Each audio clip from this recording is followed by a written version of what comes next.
Bismillahirrahmanirrahim. Assalamualaikum warahmatullahi wabarakatuh. Alhamdulillah hamdan katsiran thayyiban mubarakan fih kama yuhibbu rabbuna wa yardah wa asyhadu an la ilaha illallah wahdahu la syarikalah wa asyhadu anna Muhammadan abduhu wa rasuluh. Wa ba'd. Alhamdulillah segala puji hanya bagi Allah Subhanahu wa taala yang telah memberikan pada kita banyak nikmatnya, nikmat-nikmat yang tak terhingga, tak terhitung, dan juga nikmat yang luar biasa yang sampai saat ini kita rasakan, nikmat yang paling besar, nikmat keimanan, nikmat keislaman, dan semoga kita selalu berdoa pada Allah Subhanahu wa taala agar senantiasa di dalam diberikan nikmat-nikmat tersebut hingga akhir hayat kita. Amin amin rabbal alamin. Wassalatu wassalam, kemudian salawat serta salam semoga tercurahkan kepada junjungan kita, suri tauladan kita Nabi Muhammad sallallahu alaihi wasallam yang telah memberikan pada kita sebuah pencerahan yang sangat banyak sekali sehingga bukan saja umat Islam yang merasakan pencerahan tersebut, akan tetapi non-muslim juga mereka merasakan cahaya keilmuan ya dari Allah Subhanahu wa taala, yaitu Al-Qur'an, kemudian diwahyukan kepada Nabi Muhammad dan disampaikan kepada umat manusia. Semoga kita termasuk umat-umatnya yang senantiasa mengamalkan sunnahnya, mengikuti ajaran Nabi Muhammad Sallallahu Alaihi Wasallam. Amin amin ya rabbal alamin.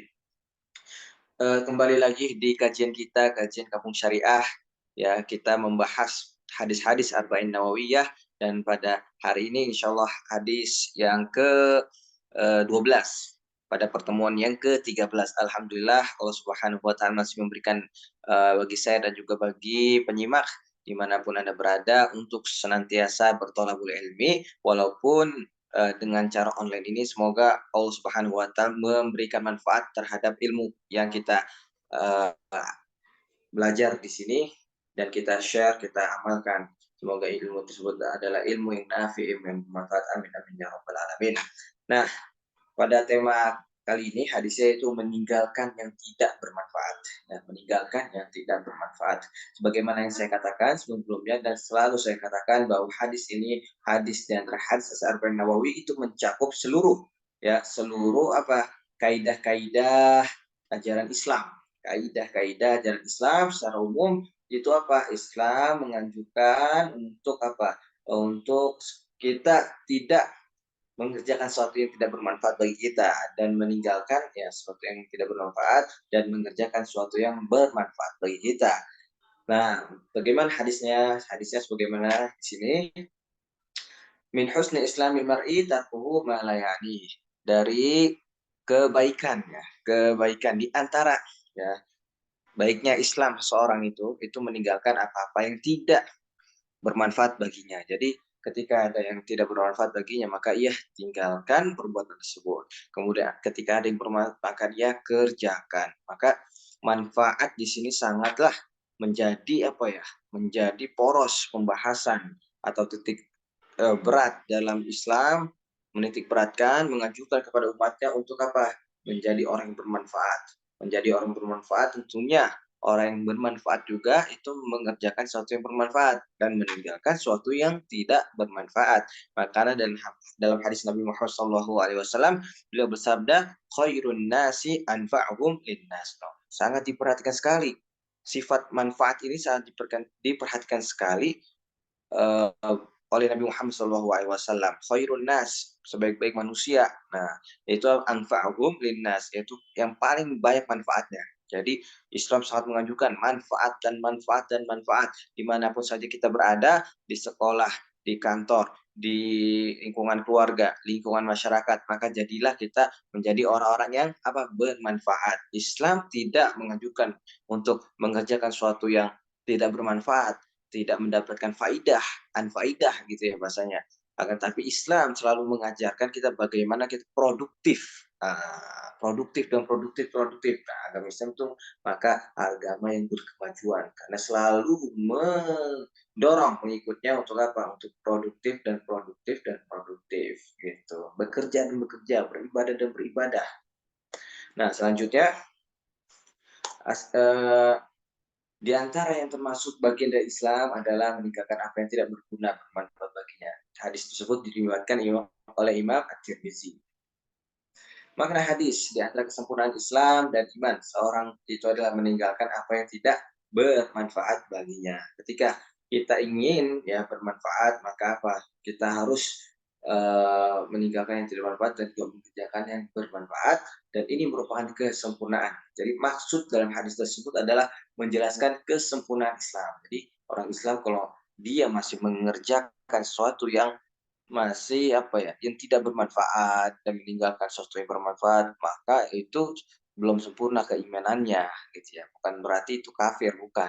Nah, tapi ada tingkatannya keimanan seseorang itu ya kan. Islamnya seorang itu ada yang Islamnya Masya Allah di tingkat tinggi sekali ya, meninggalkan sesuatu yang tidak bermanfaat ya. Padahal itu sesuatu yang mubah gitu, tapi tidak dalam konteks manfaat atau tidak berfaedah bagi dia, maka dia tinggalkan gitu. Jadi terus dia beramal dengan amal yang produktif, membantu orang, bergotong royong di masyarakat dan sebagainya. Nah, itu juga dari bentuk apa? Manfaat yang diajarkan dalam hadis di sini gitu ya. Jadi kemudian ada yang tingkat selanjutnya gitu ya. Jadi min husni Islam di antara kesempurnaan Islam. Jadi kesempurnaan yang paling sempurna banget gitu ya. Yang pertama orang yang sempurna ada keislaman, keimanan di dalam hatinya itu apa? Mengerjakan sesuatu yang baik, gitu ya.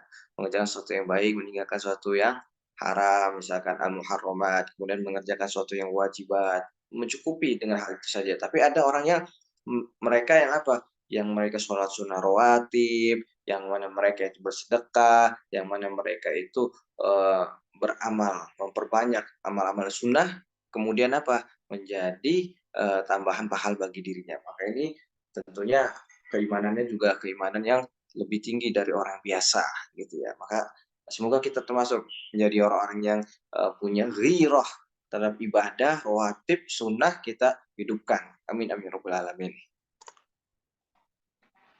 Faedah hadis. Hadis yang kita bisa petik untuk kali ini yaitu definisi hal yang berguna itu apa sih sebenarnya? Malayani, definisi yang berguna itu apa? Meninggalkan sesuatu yang tidak berguna, ya kan? Dan mengerjakan yang berguna, bermanfaat. Maksudnya apa? Definisi yang berguna ialah apa yang saja yang kita butuhkan dari perkara doruriyat pertama dan hajat atau tahsiniyat lah. Ada tiga hal yang bersifat apa? Primer gitu ya, sekunder dan tersier.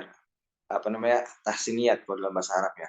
Nah, ada sesuatu yang bersifat doruriyat yang kalau kita tinggalkan kita bisa apa? Bisa mati, bisa hilang nyawa kita atau nyawa kerabat kita kalau kita tidak mengerjakan hal tersebut. Maka di sini hukum mengerjakan hal tersebut adalah wajib. Wajib. Nah, karena apa? Karena itu menjaga jiwa, doruriyat gitu ya. Maka apa yang kita lakukan itu adalah hal yang bermanfaat, maka wajib juga. Nah, ada lagi tingkatan yang kedua itu hal-hal yang bisa kita kerjakan yaitu hajat. Hajat kita. Kalau tidak ada hal tersebut kita susah. Motor misalkan atau mobil, kita pergi ke kantor. Maka kan kalau tidak ada apa namanya? Tidak ada motor atau mobil, maka kita akan kesusahan. Maka kebutuhan kita, hajat kita itu ada pada motor dan kita beli motor dan sebagainya itu berguna gitu bagi kita. Jadi itu bukan sesuatu yang tidak berguna, tapi yang berguna. Ada yang ketiga itu tahsiniat. Ya, tahsiniat itu sesuatu yang memperindah saja, memperindah. Kita punya mobil kita pengen perindah nggak apa-apa, asalkan tidak berlebihan. Karena Nabi Muhammad SAW atau Allah Subhanahu Wa Taala juga apa menyukai sesuatu yang toyib, sebagaimana dalam hadis yang lalu innallaha thayyibun la yaqbalu illa thayyiban. Allah itu maha toyib, ya maha indah gitu ya, mencintai suatu keindahan. Nah, jadi kita diperintahkan juga orang Islam gitu, penampilan yang baik, yang bersih, kemudian juga apa namanya rumahnya bersih dan lain sebagainya. Dan jadi kita diperintahkan untuk itu juga, untuk apa tahsiniyat. Jadi kalau di luar itu semua melakukan sesuatu yang di luar itu, yaitu di luar apa dzurriyyat, hajat, tahsiniyat, maka itu menjadi hal-hal yang tidak berguna bagi kita, maka kita akan diperintahkan untuk menjauhinya karena itu dari kesempurnaan daripada Islam kita. Kedua, dengan mengamalkan hadis ini maka akan ada masyarakat. Ya, maka dengan mengamalkan hadis ini maka akan ada masyarakat yang berkemajuan. Jadi kalau semua masyarakat, Pak RT-nya menghimbau, memberikan pencerahan kepada masyarakatnya, wahai para warga RT 01, 02 kecamatan bla bla bla, bahwasanya Nabi pernah bersabda min husni islamil mar'i tarkuhu ma la ya'ni, daripada apa di antara Islam baiknya seorang itu apa? Yaitu meninggalkan sesuatu yang tidak berguna baginya. Jadi masyarakatnya masyarakat produktif, disuruh kerja bakti gitu ya, bukan main gaple, main judi, waliyazubillah gitu. Nah, itu tidak hal-hal yang tidak berguna, bahkan masuk pada al-muharramah, sesuatu yang haram gitu. Nah, ketiga, meninggalkan apa yang bermanfaat dan mengerjakan apa yang tidak bermanfaat. Tandanya itu lemah imannya. Kalau dia meninggalkan sesuatu yang bermanfaat, nggak sholat apalagi, nauzubillah, nggak zakat, nggak sholat taraweh gitu ya, dan lain sebagainya, nggak sholat asar dan lain sebagainya, tidak sholat rawatib. Nah, ini tanda-tanda apa? Lemahnya iman seseorang. Nah, kalau dia kuat imannya, maka dia akan berkeyakinan bahwa Allah Subhanahu wa taala bakal memberikan saya pahala yang besar gitu. Jika saya mengerjakan sholat ini. Atau karena Nabi Muhammad SAW itu menjanjikan sholat rawatib itu akan dibangun rumah di sana. Maka kita semangat. Kita ada ilmu gitu, ada pengetahuan tentang hadis tersebut, kemudian kita mengamalkan. Nah, itu kan tinggi berarti keimanan kita.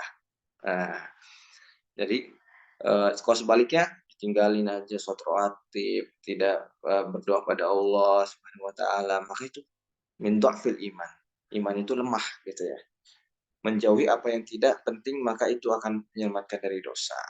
Menyelamatkan kita lah pada umumnya di dunia dan di akhirat. Kadang sesuatu yang mubah, sesuatu yang tidak penting kalau kita kerjakan itu bakal menjadi masalah baru bagi hidup kita.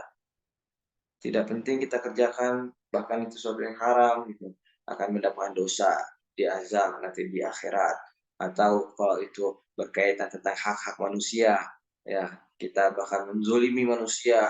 Nah, itu kan sesuatu yang tidak bermanfaat, kemudian menjadi malah malah petaka bagi kita gitu, karena mungkin orang yang kita zolimi itu berdoa semoga apa kejelekan pada kita. Nah, itu bahaya karena apa? Doanya orang yang kezoliman itu, yang mazlum, yang dizolimi itu mustajab ya, kata hadis Nabi Muhammad SAW. Nah, selanjutnya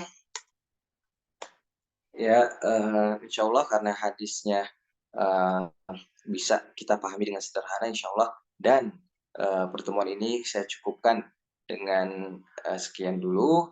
Insya Allah akan kami lanjutkan kembali, kita lanjutkan kembali kajian dalam hadis ke-13. Insya Allah akan dilanjutkan pada hari Sabtu minggu depan. Insya Allah hari depan.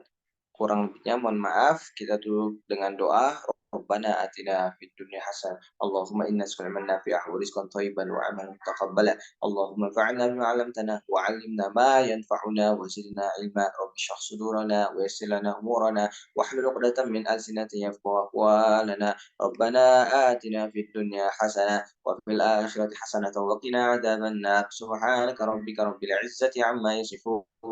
وسلام على المرسلين والحمد لله رب العالمين. سبحان الله وبحمدك أشهد أن لا إله إلا أنت أستغفرك وأتوب إليك. Kurang lebih mohon maaf. Wassalamualaikum warahmatullahi wabarakatuh.